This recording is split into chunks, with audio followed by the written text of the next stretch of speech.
아직 결정된 것은 아무것도 없다. 과연 기아 타이거즈의 외인 타자 소크라테스 브리토의 KBO 리그 네 번째 시즌은 가능할까요? 먼저 예상한다면 소크라테스는 기아에 남을 가능성이 높습니다. 왜냐하면 KBO 리그에 3년 동안 적응했고 성적이 그렇게 나쁘지 않았던 소크라테스이기에 더 좋은 성적을 기대할 수도 있기 때문이죠. 또한 본인도 기아와 재계약을 했으면 하는 의견을 내비쳤기 때문에 기아에서 오케이만 한다면 분명 재계약은 쉬운 상황입니다. 그럼에도 불구하고 현재 기아의 최대의 고민은 바로 외인 선수 영입일 수밖에 없는데요. 제임스 네일은 재계약이 완료되었고 남은 것은 추가적인 투수 자원 1명과 타자 1명일 것입니다. 외인 투수는 확실하게 교체로 방침이 정해졌지만 외인 타자는 아직 아무것도 결정된 것이 없습니다. 심재학 단장은 소크라테스도 가능성을 열어놓고 있다라며 투트랙 전략을 시사했지만 분명히 소크라테스와의 재계약에 무게를 둔 것으로 보입니다. 올 시즌 통합 우승을 차지했고 내년 시즌도 가장 강력한 우승 후보로 점쳐지는 기아이기 때문에 선수 선택을 위해 매우 고민을 하고 있죠. 새로운 선수를 선택해야 하는 외국인 투수는 고민이 덜할 수도 있는데요. 하지만 소크라테스에 대한 재계약은 이번 겨울 기아의 가장 큰 고민이 되었습니다. 2022 시즌을 앞두고 영입이 되어 현재 장수 외국인 선수로 자리매김하고 있는 소크라테스, 이번 시즌 커리어 하이를 쓰면서 쉽게 결정할 수 있을 것 같았는데요. 그와의 추가 동행 여부를 쉽사리 결정하지 못하는 이유가 있습니다. 성적만 보면 재계약을 고민하는 것이 의외일 수도 있는데요. 올 시즌 140경기에 출전을 하여 171안타의 타율 3할 1푼, 26홈런, 92득점 97타점을 기록했고 출루율 0.359, 장타율 0.516에 OPS 0.875 등 모든 부분에서 공격지표 커리어 하이 시즌을 기록했습니다. 작년 시즌 2할 8푼 5리에 20홈런, 96타점, 91득점, 그리고 출루율 0.344, 장타율 0.463, OPS 0.817과 비교를 했을 때 이러한 머뭇거림은 이해를 할 수가 없죠. 통합 우승으로 막을 내린 한국 시리즈에서도 20타수 6안타로 타율 3할을 기록해 준수한 결과를 보였습니다. 드러난 수치로 보면 무조건 재계약 대상자로 분류할 수도 있지만 기아의 스태프들은 다른 생각을 하고 있는 것 같죠. 일단 시즌 중반까지 많은 기다림이 있었는데요.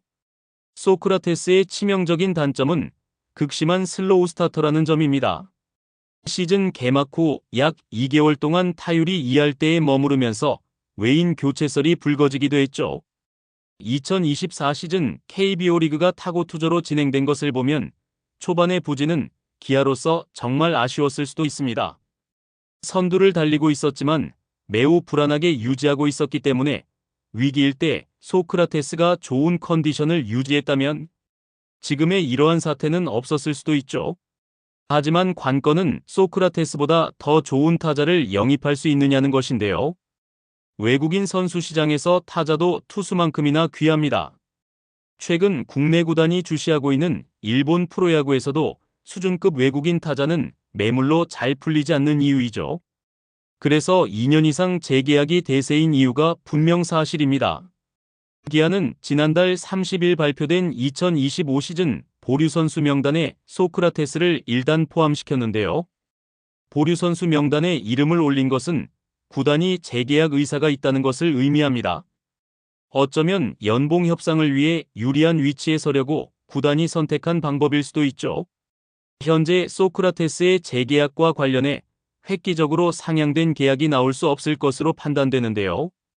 지난 시즌 최대 120만 달러의 계약을 했던 소크라테스, 기아의 통합 우승으로 약간의 몸값이 오를 수도 있지만 많은 상향은 어려울 것으로 보입니다.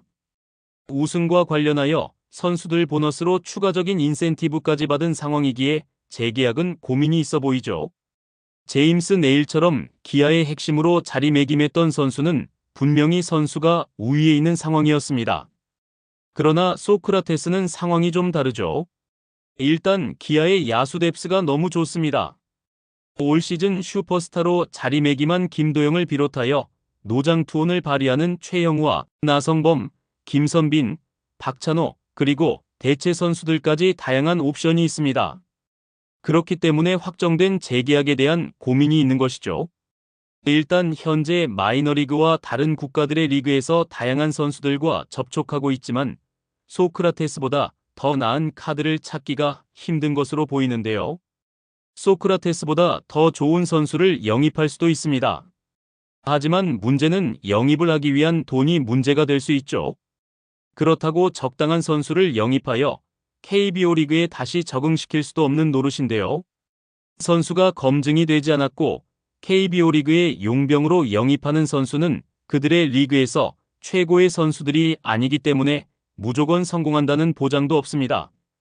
소크라테스의 가장 큰 문제가 슬로우 스타터라고 했는데요.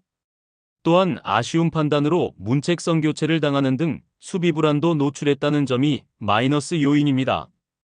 그럼에도 올 시즌 성적을 본다면 분명 강점이 있는 선수는 분명합니다. 소크라테스와 재계약을 한다면 어느 정도 검증이 된 선수이고 KBO에서 시즌을 거듭할수록 더 발전하고 있는 것을 보여줬기에 안정감은 분명히 있습니다. 이범호 감독도 통합 우승 후 새롭게 계약을 체결했습니다. 그리고 내년 시즌도 2연패에 대한 자신감을 내비치고 있죠.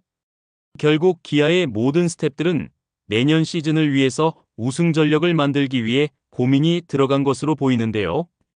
아직 임기영과 석원창과의 문제도 결론이 지어지지 않았습니다. 대부분의 예상은 소크라테스는 기아에 남을 가능성이 높다는 판단인데요. 그만큼 현재 매물로 풀린 선수들도 우위에 있는 상황도 아니고 소크라테스가 아직은 매력적인 면이 높다는 점입니다. 고민이 있을 수밖에 없는 이유가 기아 타선이 노쇠화한 것도 한몫을 했지만 타 팀의 외국인 선수들에 비해서 아쉽다는 입장이기에 선뜻 쉽게 결정할 수가 없는 상황인 것이죠.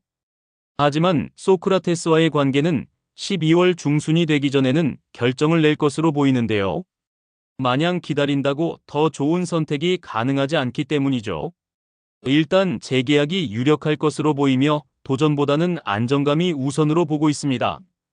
기아의 타선이 좀 노쇠한 경향이 없진 않지만 그에 반해 젊은 연건들도 무섭게 치고 올라오는 상황이기에 세대교체 차원에서 충분히 내년 시즌도 할 만한 시즌일 것입니다.